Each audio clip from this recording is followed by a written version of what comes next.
슬라이드 하나 딱 사진이 됐을까요? 이게 뭡니까? 제가 찍은 사진입니다.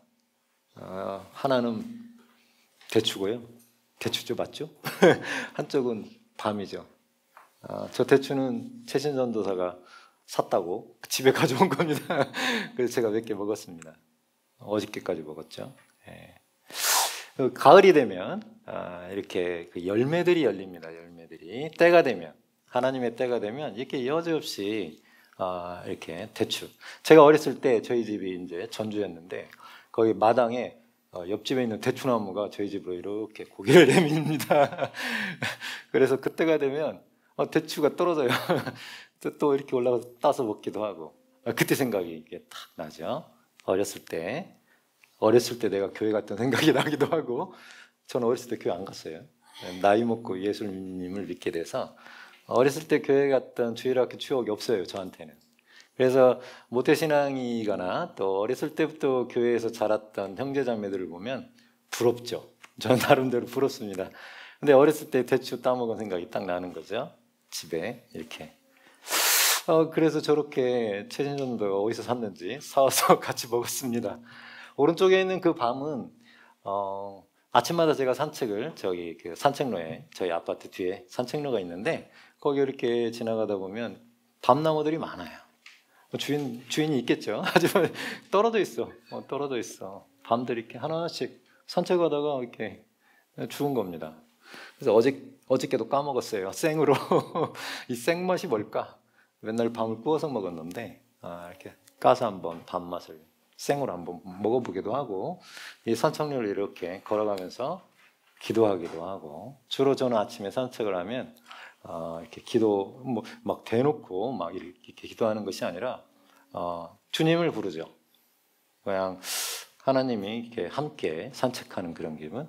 아담이 이렇게 동산에서 이렇게 거닐 때 하나님이 함께 하신 그런 기분. 그래서 이렇게 한 30분 이렇게 올라갔다가 또 내려옵니다. 밤들이 떨어져 있어서 이렇게 주워왔습니다. 어떤 사람들은 막 그 밤을 일부러 가끔 이렇게 이맘때가 되면 그 야산에 그걸 따러 온 사람들이 있어요. 밤을 주우러 온 사람들이 막 이만큼씩. 그래서 근데 그냥 지나가다가 이렇게 떨어져 있으니까 이렇게 춥습니다. 하나님의 때에는 여지없이 이렇게 열매를 맺는다는 것입니다. 열매. 그게 뭐 대추나무 열매도 사과도 있을 수도 있고 뭐 이렇게 밤이 있을 수도 있고 이렇게 열매를 맺는다는 것이죠. 때가 되면. 마지막 때가 이르렀다고 많은 분들이 얘기를 합니다. 성경에 나와 있는 많은 징조들이 있는데 그 징조들이 이렇게 나타나기 시작하고, 그래서 예수님이 오실 날이 얼마 남지 않았나 이런 생각들을 많이들 하실 것입니다. 성경에 나와 있는 여러 가지 말씀들이 있기 때문에. 휴거에 대해서는 제가 여러 번 제 꿈에 대해서 여러분에게 말씀드린 걸로 기억납니다. 성경의 데살로니가전서하고 고린도전서 15장에 이 휴거에 대해서 명확하게 나와 있습니다. 이거는 분명히 일어날 일이고 주님 오신 그날 우리는 명확하게 알게 될 것입니다. 지금은 희미하게 부분적으로 알지만 그분이 오시면 우리는 명확하게 알 것입니다. 왜냐하면 얼굴을 대면하여 볼 것이기 때문입니다. 예수님을 기대하시기 바랍니다. 꿈에서나 여러분 예수님을 보신 적이 있으신가요? 아직 직접 보신 적은 없을 겁니다. 저도 잘 못 봤어요. 하지만 그날이 되면 우리는 예수님을 직접 얼굴을 대면하여 볼 것입니다. 그분은 사람이시기 때문에 그렇습니다. 영이 아니시고 영이시죠. 하지만 사람의 형상을 하고 계시기 때문에 우리도 사람이고 그냥 볼 수 있다는 뜻입니다. 오늘 설교 제목은 그리스도와 그리스도에게 속한 자입니다. 교회를 얘기하고 있습니다. 그리스도, 예수님과 또 예수님께 속한 자. 다음 그림 주시면 이 그림을 저는 좋아합니다. 교회죠. 우리가 교회입니다.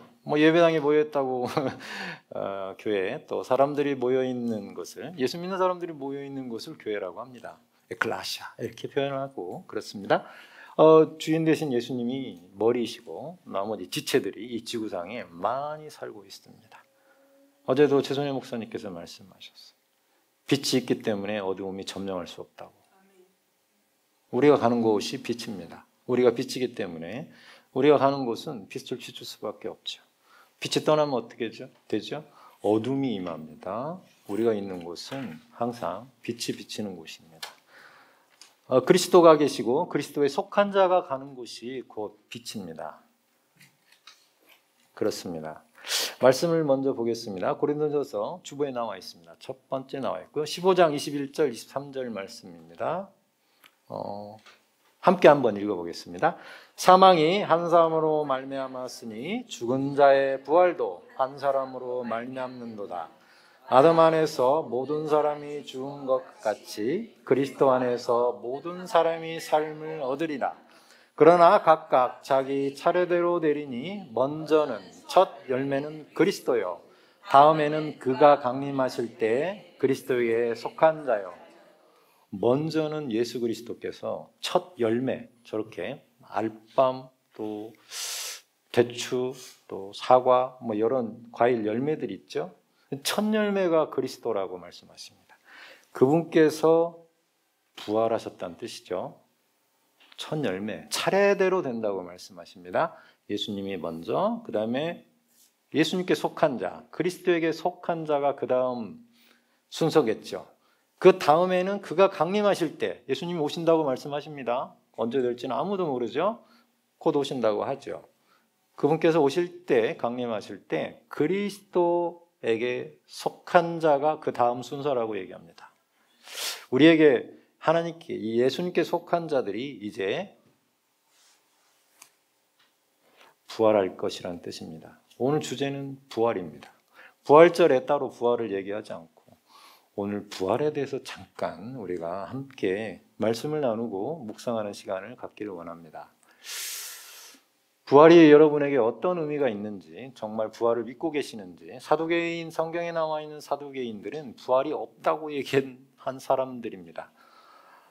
그리스도인이라면 누구나 다 이 부활에 대해서 확신과 믿음이 없다면 다시 처음으로 돌아가야 됩니다. 우리에게는 부활에 대한 소망과 믿음이 있습니다. 예수님께서 먼저 부활하셨고 우리가 그 뒤를 따라갈 것이기 때문입니다. 성경에는 곳곳에서 이렇게 부활에 대해서 계속 얘기하고 있습니다. 1번에 보시면 고린도전서 15장 19절 20절에 보시면 만일 그리스도 안에서 우리가 바라는 것이 다만 이 세상의 삶뿐이면 모든 사람 가운데 우리가 더욱 불쌍한 자이리라. 그러나 이제 그리스도께서 죽은 자 가운데서 다시 살아나사 잠자는 자들의 첫 열매가 되셨도다. 십자가에서 죽으시고 장사되시고 그 다음에 부활하셨다는 뜻입니다. 근데 첫 열매가 되셨다고 말씀하시고 그런데 우리가 그 예수 그리스도를 바라고 있는데 이 세상의 삶이 끝이라면 가장 불쌍한 사람들이다라고 오늘 성경은 얘기하고 있습니다. 이 땅의 삶이 끝이 아니라는 얘기를 지금 말씀하고 있는 것이죠. 우리는 크리스찬이면서도 그리스도인이면서도 가끔 이 세상 삶이 다인 것처럼 살 때가 간혹 있습니다. 다음 세상이 없겠지라고 또는 천천히 오겠지 예수님께서 또는 뭐 이 땅에서 좀 더 잘 살다가 가야지 뭐 이런 생각도 하기도 하고 뭐 여러 가지 생각을 갖기도 합니다. 하지만 성경은 오늘 또 얘기하고 있습니다. 이 세상 삶이 끝이 아니라고 잠깐 왔다가 가는 나그네라고 말씀하고 계시고 이 땅의 삶이 끝이라면 지금 다른 거 할 게 아니라 잘 먹고 잘 살고 놀러 다녀야 돼. 그런데 그렇지 않다라는 것입니다. 우리에게 주님이 오실 거고 그 주님이 오실 때 우리는 알게 될 것입니다. 예수님께서 부활하시고 우리가 다시 부활할 몸을 입게 된다는 사실입니다. 여기에 대한 확신을 가지십시오. 정말입니다. 확신을 가지십시오. 예수님과 같이 부활할 것이라는 확신을 가지십시오. 믿음을 억지로 가지라는 뜻이 아닙니다. 믿음이 막 저절로 막 생기지 않죠. 확신만이라도 가지십시오. 내가 그리스도인이라면 나중에 반드시 부활할 거다. 이 세상 삶을 끝내고 다시 주님을 만나서 주님 오실 때 정말 부활할 몸을 예수님과 같은 그 부활할 몸을 입게 될 것이라는 확신을 잊지 마시기 바랍니다. 우리가 가지고 있어야 될 가장 큰 소망이고 그 외에는 다른 것이 없어요. 고린도전서 15장 45절에는 기록된 바 첫사람 아담은 생명이 되었다함과 같이 마지막 아담 예수님은 살려주는 영이 되었나니 예수님은 살려주는 영이라고 표현하고 계십니다. 많은 사람들이 죽어 있었는데 예수님 때문에 살려주는 영이 되셔서 많은 영들을 살리셨다고 얘기를 하고 이 영들이 나중에 정말 죽지 않는 썩지 않는 그런 몸들로 변화된다는 뜻입니다. 참으로 놀랍습니다. 48절, 49절을 제가 또 읽어보면 무릇 흙에 속한 자들은 저 흙에 속한 자와 같고 무릇 하늘에 속한 자들은 저 하늘에 속한 이와 같으니 우리가 흙에 속한 자의 형상을 입은 것 같이 또한 하늘에 속한 이의 형상을 입으리라. 놀랍습니다. 우리가 이 땅에서 흙에 속한 자처럼 이런 형상을 가지고 있어요. 여러분의 형상, 거울을 보시면 압니다.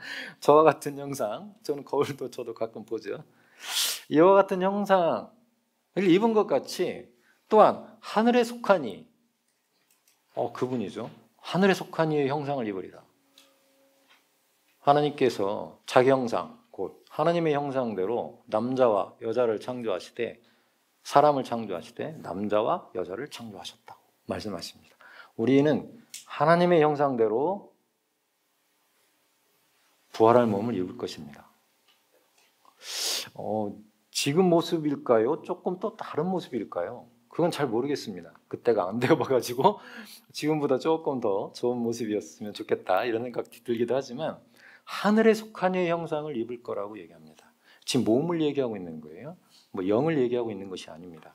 우리의 몸이 그분을 닮은 형상으로 다시 만들어질 건데 지금의 우리의 모습하고 조금 비슷하게 생기긴 하겠지만 정말 완벽한 몸을 갖게 될 거라는 뜻입니다. 참으로 놀랐습니다. 그런데 우리가 먼저 변해야 될 것은 우리의 영입니다. 이 몸은 영을 따라가게 돼 있어요. 예수님께서 살려주는 영이 되셨다고 한 것처럼 우리의 영이 새롭게 재창조되지 않으면 부활할 몸을 입을 기대를 하면 안 됩니다. 우리가 거듭나지 않으면, 오늘 거듭났다는 표현을 많이 하는데 물과 성령으로 거듭나지 아니하면 하느님 나라에 들어갈 자가 없다라고 말씀하고 계십니다. 우리의 영이 다시 만들어지지 않으면, 하나님으로부터 온 영으로 다시 체인지되지 않으면 부활의 몸을 입을 수 없습니다. 고린도전서 15장 44절에는 육의 몸으로 심고 신령한 몸으로 다시 살아나나니, 육의 몸이 있고 신령한 몸이 있다고 합니다. 무슨 뜻일까요? 육의 몸이 있은즉 또 영의 몸도 있느니라. 참 어렵습니다. 육의 몸이 육은 육이고 몸은 몸이 똑같은 말 아닌가? 근데 왜 육의 몸이라고 표현을 하시고 또 영의 몸이라고 표현을 하십니다. 여러분이 보고 있는 우리 각자의 모습은 육의 몸이죠.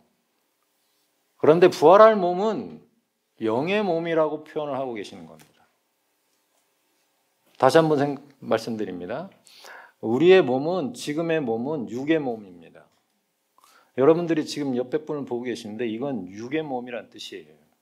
저의 모습도 마찬가지입니다. 그런데 우리가 갖게 될 이 부활의 몸은 영의 몸을 얘기하는 것이죠. 어떤 영이냐면 다시 거듭난 영, 재창조된 영.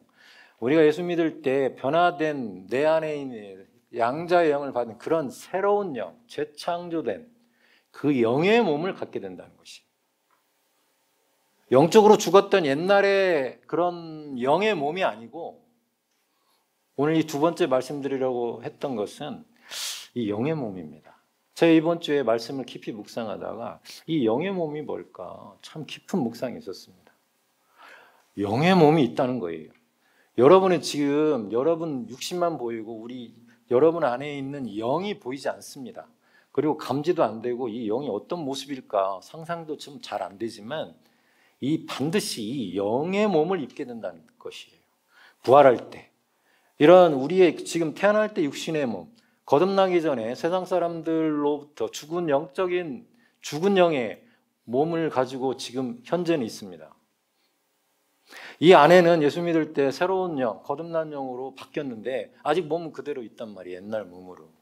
그런데 그날이 되면 예수님이 강림하시고 마지막 때가 임하고 그분이 오시면 우리 안에 하나님께서 보내주신 새로운 영, 재창조된 영, 양자의 영, 하나님께서 주신 자녀의 영, 거듭난 영, 이 영의 몸을 입는다는 것이 이것이 제가 이번 주에 깊이 묵상한 내용입니다.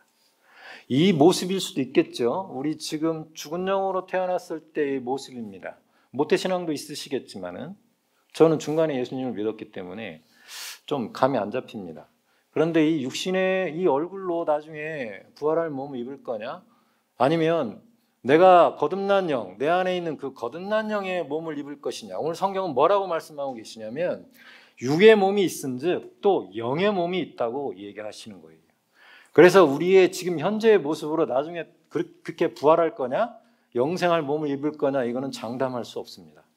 우리가 하늘나라에서 서로를 볼 때 무엇을 본다고요? 영을 본다고 얘기합니다.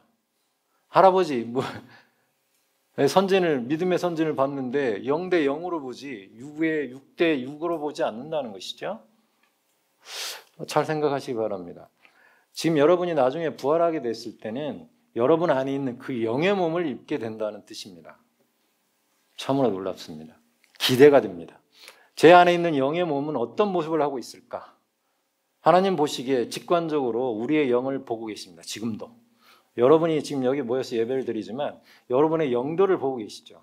하나님의 자녀의 영들이 이렇구나 이렇게 하늘에서 왔기 때문에 이 땅에서 거듭나는 순간 우리는 하늘에서 왔어요. 영이 하늘로부터 온 거예요. 그래서 그 몸을 입을 건데 그 몸이 너무나 궁금합니다. 지금의 모습이 아니라 지금의 얼굴의 모습이 아니라 나중에 우리가 부활할 몸을 입게 될 그 몸이 너무나 궁금하다는 뜻입니다. 여러분은 어떤 몸을 입을지 한번 상상을 해보십시오. 우리 여러분 안에 있는 그 재창조된 영, 거듭난 영의 몸을 입게 될 것입니다.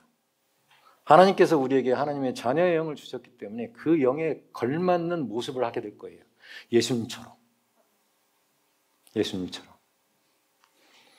예수님이 이 땅에 오셨을 때의 모습과 부활했을 때의 모습이 거의 같았기 때문에 제자들은 알아볼 수 있었습니다.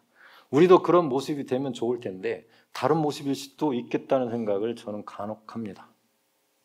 왜 영의 몸이 따로 있다고 이렇게 성경은 얘기하고 있기 때문에 그렇습니다.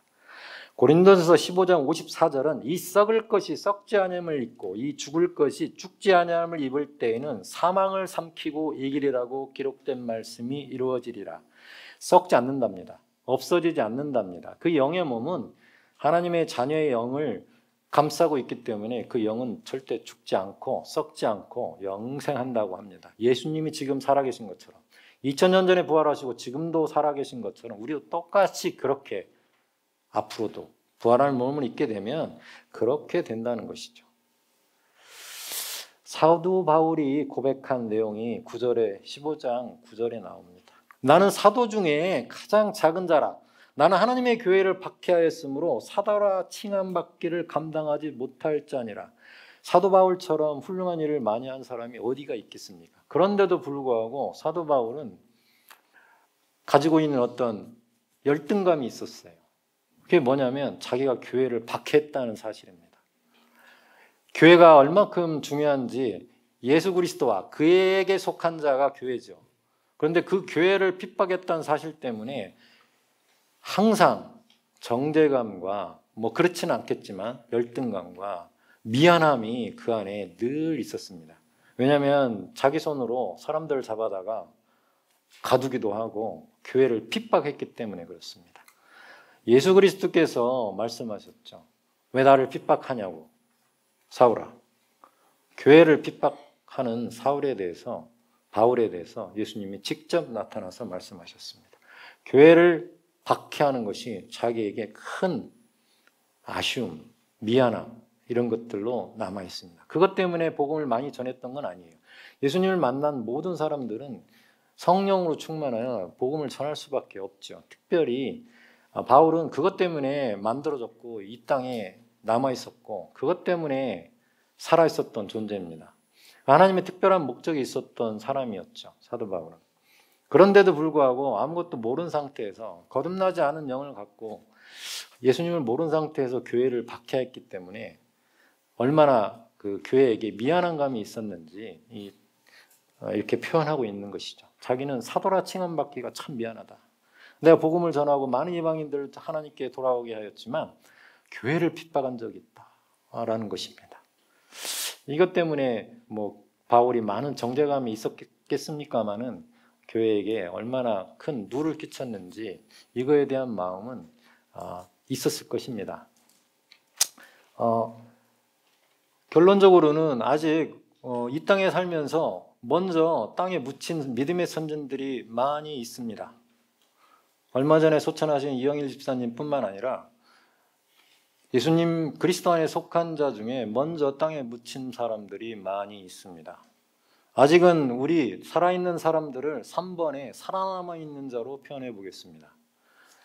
주님 곁에 나중에 다 갈 거고 또 부활을 할 건데 먼저 땅에 육신의 몸을 벗고 그 영이 주님 곁에 먼저 가신 분이 계시고 아직 영광과 몸이 이 땅에 살아남아 있는 사람들이 있습니다. 이 살아남은 자 우리들을 표현하고 있습니다. 저뿐만 아니라 이 땅에 예수 믿는 많은 크리스찬들 살아남은 자들이 어떻게 살아야 되는지가 우리에게 가장 큰 과제이자 숙제이고 항상 늘 우리 마음속에 있는 것입니다. 과연 나는 예수 믿는 사람인데 도대체 어떻게 살아야 되는가? 본성대로 사시면 됩니다. 그냥 본성대로 사시면 됩니다. 그냥 태어난 대로, 거듭난 대로. 옛날의 모습 말고 거듭나서 다시 예수 믿는 사람이 되었다면 그런 사람처럼 사시면 됩니다. 살아남은 자입니다. 이번 주에 고린도전서 13장입니다. 사랑장이라고 우리가 너무 많이 얘기하고 있고 항상 우리의 심금을 울리는 말씀입니다. 그래서 고린도전서 13장을 읽어볼까 합니다. 제가 읽으면 좋겠지만 한 분을 초청해서 읽을까 합니다. 우리 박지훈 형제님이시죠? 잠깐 나와주시면 감사드리겠습니다. 고린도전서 13장 1절 내가 사람의 방언과 천사의 말을 할지라도 사랑이 없으면 소리나는 구리와 울리는 꽹과리가 되고 내가 예언하는 능력이 있어 모든 비밀과 모든 지식을 알고 또 산을 옮길 만한 모든 믿음이 있을지라도 사랑이 없으면 내가 아무것도 아니요 내가 내게 있는 모든 것으로 구제하고 또 내 몸을 불사르게 내둘지라도 사랑이 없으면 내게 아무 유익이 없느니라.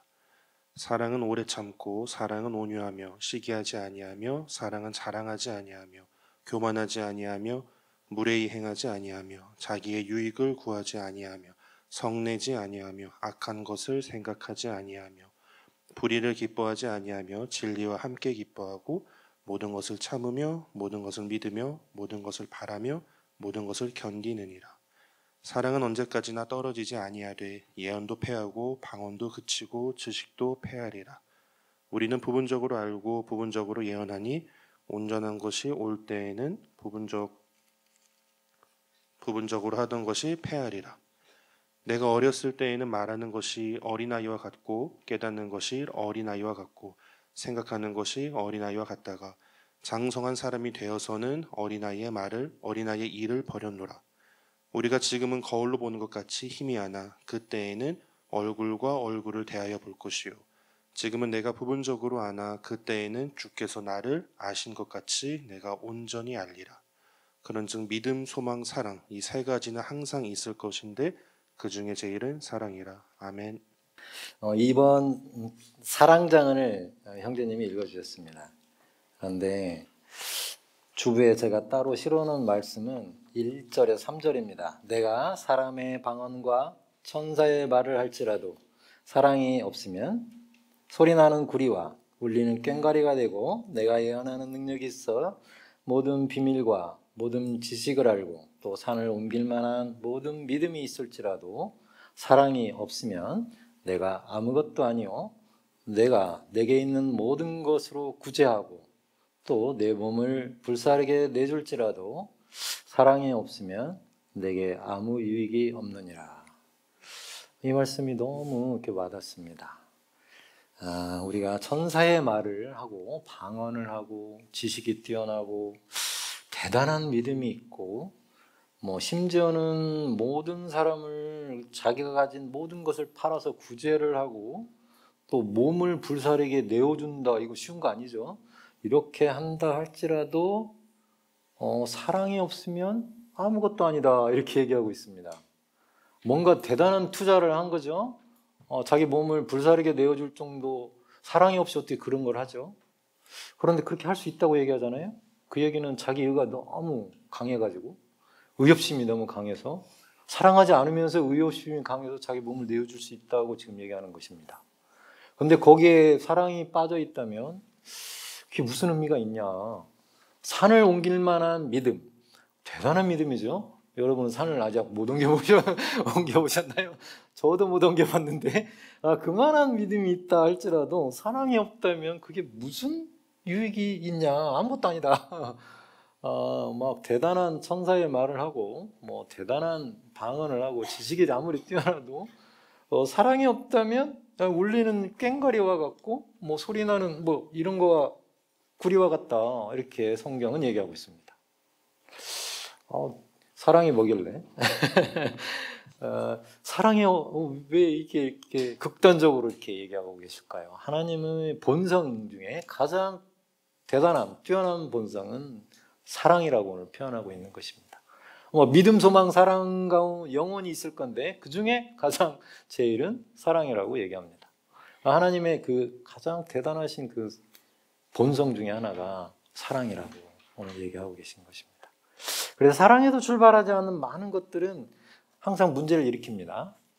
자기 이타심에서 전쟁을 일으키게 하기도 하고 자기 권력을 얻기 위해서 수많은 정치적인 싸움을 하기도 하고 돈을 많이 수단과 방법을 돈을 가리지 않기 위해서 돈을 막 사기를 쳐서 벌기도 하고 사랑에서 출발하지 않으면 무슨 의미가 있느냐라고 오늘 성경은 말씀하고 계십니다.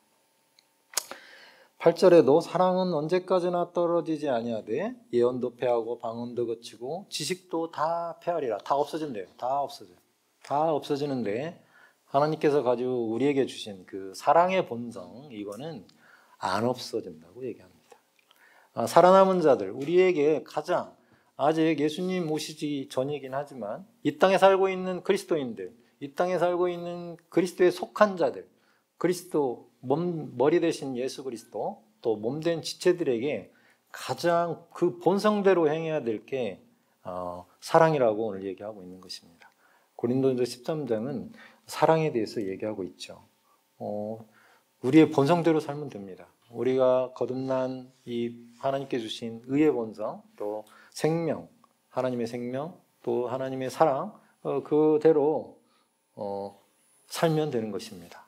그 사랑이 많이 드러나지 않을 수도 있고 적게 드러날 수도 있고 부족할 수도 있고 또 좌충우돌할 수 있습니다.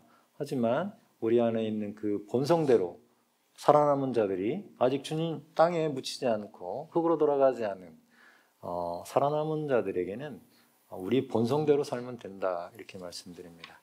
우리가 가진 빛이 있다면 그 빛을 어둠을 쫓아내는데 사용하면 된다는 것이죠. 그러므로 58절에는 15장 58절에는 그러므로 내 사랑하는 형제들아 견실하며 흔들리지 말고 항상 주의 일에 더욱 힘쓰는 자들이 되라. 이는 너희 수고가 주 안에서 헛되지 않은 줄 압니다. 나머지 다 부질없는 짓인데 다 부질없는 것인데 이 땅에 살면서 이것저것 다 육신적인 일들은 다 부질없다.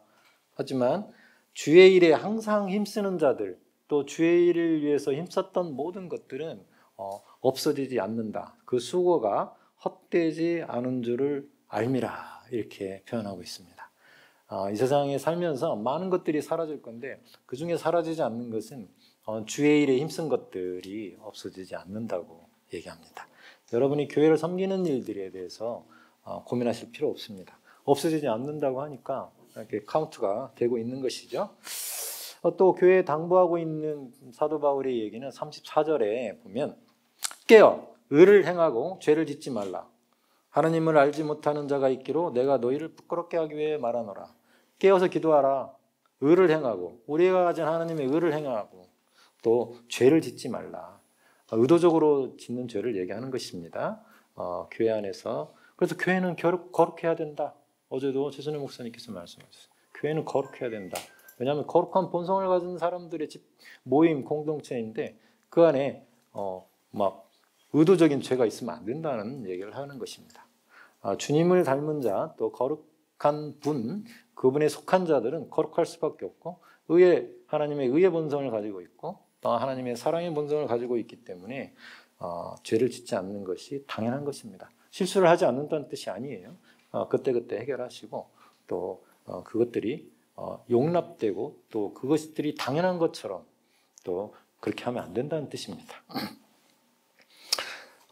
슬라이드 하나 주십시오. 시편 105편 19절에는 곧 여호와의 말씀이 응할 때까지라 그의 말씀이 그를 단련하였도다. 이 뜬금없이 무슨 말이냐. 이 요셉에 대한 얘기입니다. 요셉이 이렇게 감옥에 갇히기도 하고 억울한 일을 당하기도 하고 막 많은 시련과 고통 가운데 있다가 나중에 총리가 됩니다. 그랬더니 이게 성경은 이렇게 얘기하고 있습니다. 말씀이 응할 때까지라. 그의 고난은 말씀이 응할 때까지야. 근데 그의 말씀이 그를 단련하였도다. 이렇게 표현하고 있습니다. 하나님의 말씀이 요셉을 계속 훈련시켰다 그런 뜻입니다. 여러분도 훈련 과정 중에 계십니까? 우리도 말씀의 훈련 가운데 있습니다. 어려움이 있다고 생각될 수도 있지만 이 과정 가운데 있다는 것입니다. 요셉처럼 어떤 말씀의 말씀이 우리를 단련하고 있다는 뜻입니다. 언제까지요? 말씀이 응할 때까지. 그래서 총리가 되고 그 순간까지 요셉을 단련하고 계셨던 것입니다. 우리도 마찬가지죠. 하나님의 자녀도 똑같습니다. 하나님께서 우리를 말씀으로 훈련하고 단련하고 계십니다. 다음 주십시오. 이 얘기는 다윗 얘기입니다. 여호와의 영 사무엘하 23장 2절에는 여호와의 영이 나를 통하여 말씀하시며 그의 말씀이 내 혀에 있도다. 참으로 놀라운 표현이죠. 다윗은 이렇게 대단한 사람입니다. 여호와의 영이 성령께서 나를 통하여 말씀하고 계신다라는 것이죠. 자기 뜻대로 얘기하는 것 같은데 그렇지 않고 성령께서 다윗을 통해 말씀하고 계신다고 본인이 고백하고 있는 것이고 그의 말씀이 내 혀에 있도다. 여러분 하나님의 말씀을 얼마나 얘기하고 계십니까? 여러분 하나님의 말씀을 얼마나 평소에 되뇌고 있습니까? 그래서 이렇게 다윗처럼 내가 오늘 또 하나님의 말씀을 얘기하고 있다. 이렇게 얘기하고 있는 것입니다. 대단한 고백이죠. 다음 주십시오. 신명기에는 이런 표현이 있습니다. 30장 14절입니다. 너무 대단한 말씀이죠. 우리 다 같이 한번 읽어봅니다. 오직 말씀이 내게 매우 가까워서 내 입에 있으며 네 마음에 있은즉 네가 이를 행할 수 있느니라. 말씀이 매우 가깝게 있다라고 표현하고 계시고 네 입에 있다. 그리고 어디에 있어요? 마음에 있다. 이 마음을 찾아보니까 하트예요. 우리 영이라고 표현하시면 됩니다. 우리 영에 하나님의 말씀이 있다. 입에도 있고 마음에도 있고 영에도 있고 우리 영광과 몸에 하나님의 말씀이 가깝다. 그래서 어떻다고요? 행할 수 있다고. 하나님의 말씀을 가깝게 하지 않으면 행할 수 없는 것입니다. 읽기만 해서 되는 게 아니고 말로 하시죠. 말로. 입에 가깝다고 얘기하니까 말로 해야 됩니다. 소리내서 해야 돼요. 우리 영이 하나님의 말씀을 충만하게 하고 고백하고 말하고 마음에도 있고 입에도 있는데 어떻게 안 나와요? 근데 그 파워가 어디서 있냐면 행할 능력이 있게 한다. 하나님의 말씀을 행할 능력이 있게 한다. 그게 치유가 됐든 부유가 됐든 관계가 됐든 뭐가 됐든 행할 능력, 하나님의 말씀을 행할 능력을 준다. 뭐가? 하나님의 말씀을 가까이 할 때. 주야로 그 말씀을 묵상하고 말하고 생각하고 영에 묻고 충만하게 하고 네 입에 있고 항상 입에 있다는 얘기가 빠진 적이 거의 없어요. 우리 입에 하나님의 말씀이 계속 있어야 된다. 마음에도 있고 입에도 있고 그러면 그 말씀을 행할 힘이 생긴다라는 것입니다. 중요한 포커스입니다.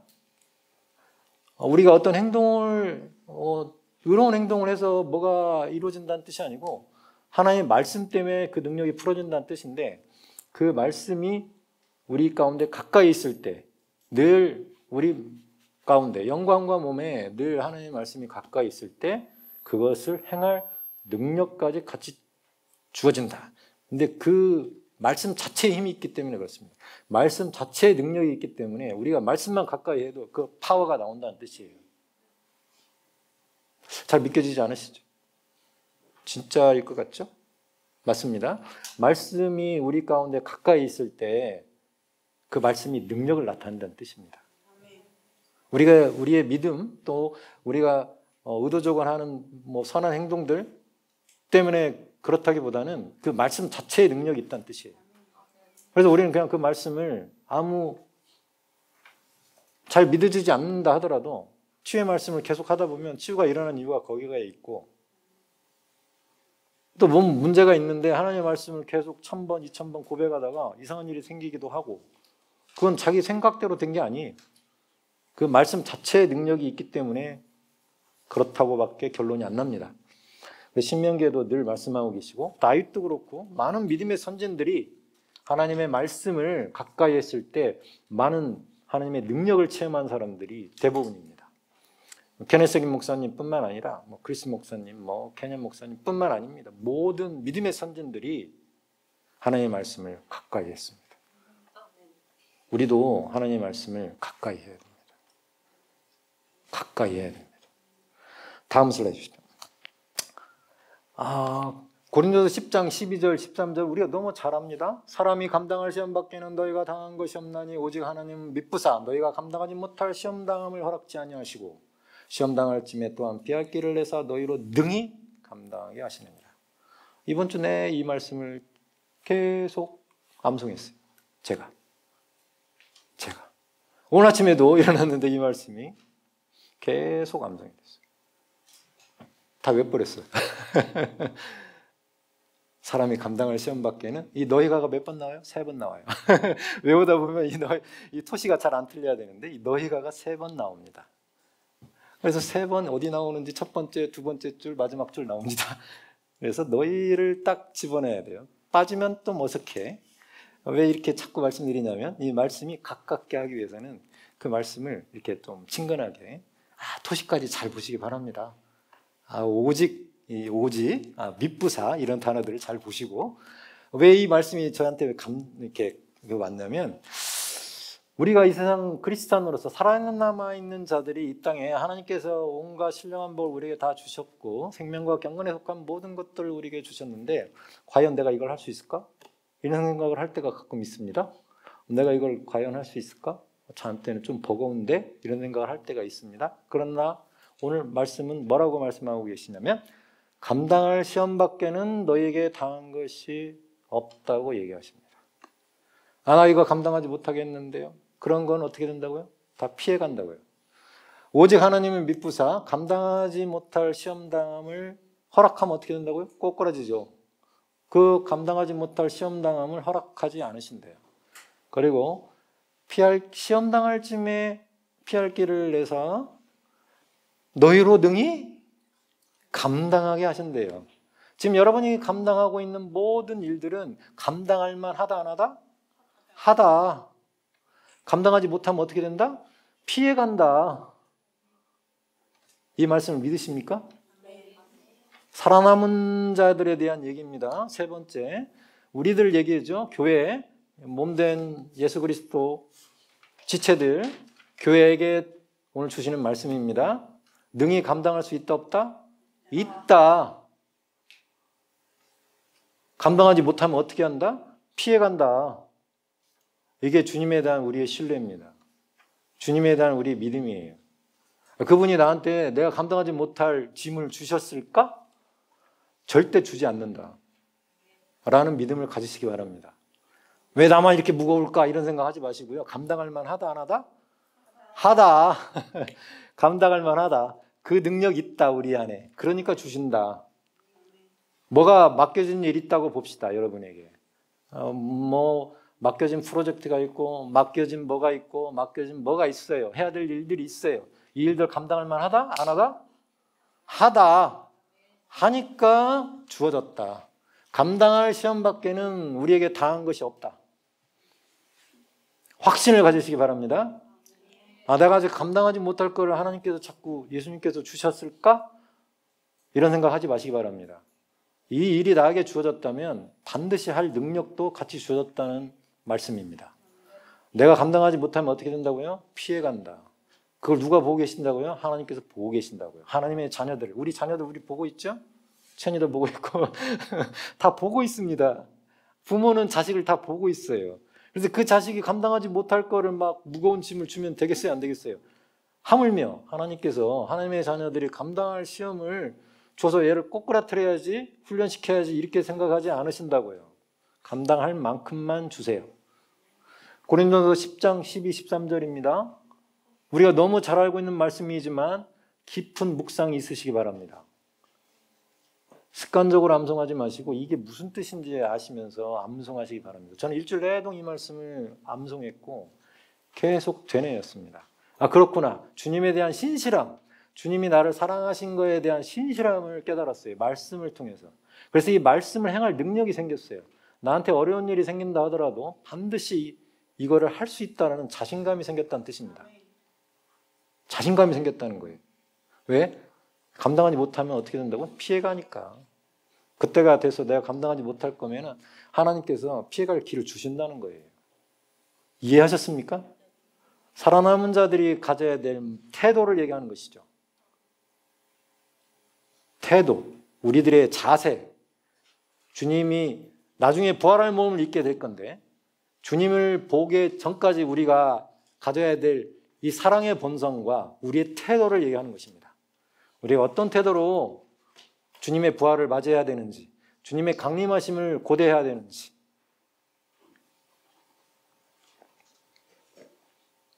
다음 주십시오. 그래서 늘 믿음의 선한 싸움을 싸우라. 킹 제임스 버전입니다. 영원한 생명을 붙잡아라. 우리 안에 있으니까 놓지 마라. 그런 뜻입니다. 이를 가해 네가 부르심을 받았고 많은 증인들 앞에서 선한 증언을 하였도다. 고백으로 고백하였다라고 얘기하고 있습니다. 믿음의 선한 싸움을 하는 것이죠. 늘 도망갈 생각하지 마십시오. 피해갈 생각하지 마시고 피해가는 거는 하나님께서 피하게 해주시는 거고 내가 도망가면 안 됩니다. 믿음의 선한 싸움을 피하지 마십시오. 영생을 취하라. 붙잡으라. 우리가 가진 영원한 생명, 부활의 생명이 나중에 드러날 건데 영의 몸을 입게 될 건데 이거를 붙잡으라고, 그걸 인식하라고 말씀하시는 거예요. 다음 주십시오. 데살로니가 후서 2장 2절에는 영으로나, 우리 영이 있죠? 영으로나 말로나 우리에게서 받았다는 편지로나 주의 날이 이르렀다고 해서 쉽게 마음이 흔들리거나 두려워하거나 하지 말아야 한다는 것이다. 세상에 뭐 어쩌고 저쩌고 있을 수 있죠? 그러나 그리스도 안에 있는 사람들을 얘기하는 거예요. 살아남은 자들에 대해서 얘기하고 있는 것입니다. 우리가 주님의 부활을 소망할 것인데, 우리들의 부활을 소망할 것인데 주의 날이 이르렀다고 더 기뻐해야죠. 영의 몸을 입을 건데 주의 날이 이르렀다고 두려워하지 말라고 오늘 또 말씀하십니다. 마음이 흔들리거나 두려워하거나 또 하지 말아야 된다. 그런 생각들은 하지도 마라 라고, 이런 말씀들이 우리에게 얼마나 큰 힘을 주는지 모릅니다. 그죠? 다음 주십시오. 시편에서는 이스라엘 백성들이 출애굽을 할 때 마침내 그들을 인도하여 은금을 가지고 나오게 하시니 그의 지파 중에 비틀거리는 자가 하나도 없었다. 이스라엘 백성을 출애굽을 하는데 200만 명이 함께 나오는데 비틀거리는 자가 한 명도 없었다고 얘기하는 것이죠. 놀라운 일입니다. 하나님께서 하시는 일들은 이와 같이 놀랍습니다. 비틀거리는 자, 아픈 자 좀 없다고 얘기합니다. 우리에게는 그런 믿음이 있습니다. 또 고린도서 13장 12절에는 그날이 되면 우리가 지금은 거울로 보는 것 같이 희미하나 그때는 얼굴과 얼굴을 대면하여 볼 것이요 지금은 내가 부분적으로 알지만 그때는 주께서 나를 아신 것 같이 내가 온전히 알리라. 지금은 우리가 희미해. 긴가민가 뭐 어떨 때는 뭐 조금 흔들릴 때도 있고 하지만 그때가 되면 얼굴과 얼굴을 대면하여 볼 것이요 예수님의 얼굴을 볼 것입니다. 안 볼 것 같아요? 저만 볼 것 같은가요? 여러분 다 예수님의 얼굴을 보게 될 것입니다. 온전히 직접 거울을 보는 게 아니고 직접 보게 될 것입니다. 다음 슬라이드 마지막입니다. 시편 105편 3, 4절입니다. 그의 거룩한 이름을 자랑하라. 여호와를 구하는 자들은 마음이 즐거울지로다. 여호와와 그의 능력을 구할지어다. 그의 얼굴을 항상 구할지어다. 여호와와 하나님과 그의 능력을 구할지어다. 그의 능력은 성령님이죠. 우리가 이 땅에 살아남은 자들이 구해야 될 것은 성령님의 능력입니다. 하나님께서 하늘에서 지금 막 내려오시는 게 아니고 성령님을 보내셔서 우리를 돕게 하시고 우리가 하나님과 그의 능력, 성령님을 구하라. 오늘도 그분의 은혜를 구하고 그분의 능력을 구하고 하나님의 자녀들이 그분을 바라보고 항상 그의 얼굴을 구할지어다. 그분을 바라보고 그분의 능력, 성령님을 구하고 그분의 인도하심을 따라 오늘 하루도 사시기 바랍니다. 다음 주에 명절입니다. 가족들과 모였을 때 싸우지 마시고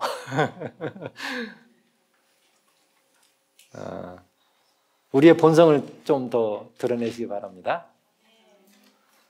성령님의 인도하심을 구하시고 하나님을 항상 하나님의 얼굴을 구하시기 바랍니다. 우리들은 정말 나중에 영의 몸을 입을 것입니다. 정말 재창조된 영의 몸을 기대하시고 그동안 우리가 이 땅에 살 때 조금 넉넉하시기 바랍니다. 마음의 여유를 좀 가지시기 바랍니다. 아직도 예수 믿지 않는 사람들이 이 땅에 너무 많습니다. 긍휼히 여기시고 마음을 조금만 더 넉넉하게 가지시기 바랍니다. 기도하겠습니다. 하나님 아버지 감사합니다. 오늘 또 예수 그리스도의 그 크신 희생으로 말미암아 우리가 나중에 영의 몸, 부활할 몸을 입게 하신다는 이 하나님의 말씀을 함께 나누고 그것이 곧 우리의 것임을 우리가 고백합니다. 우리가 이 땅에 주님 곁에 갈 때까지 또 주께서 강림하실 때까지 우리 살아남은 자들, 교회들이 사랑 가운데 행하기를 원합니다. 주의 본성인 사랑으로 모든 일들을 행하게 하시고 또 깨어 기도하며 의를 행하고 거룩하게 하실 것을 믿습니다. 다음 주부터 명절입니다. 하나님, 많은 가족들과 서로 교제할 때 정말 하나님을 증거하게 하시고 또 하나님의 본성을 드러내는 그런 가족 모임들이 될 수 있도록 이끄실 것을 또한 믿습니다. 하나님 아버지 감사합니다. 예수님의 이름으로 함께 기도하였습니다. 아멘.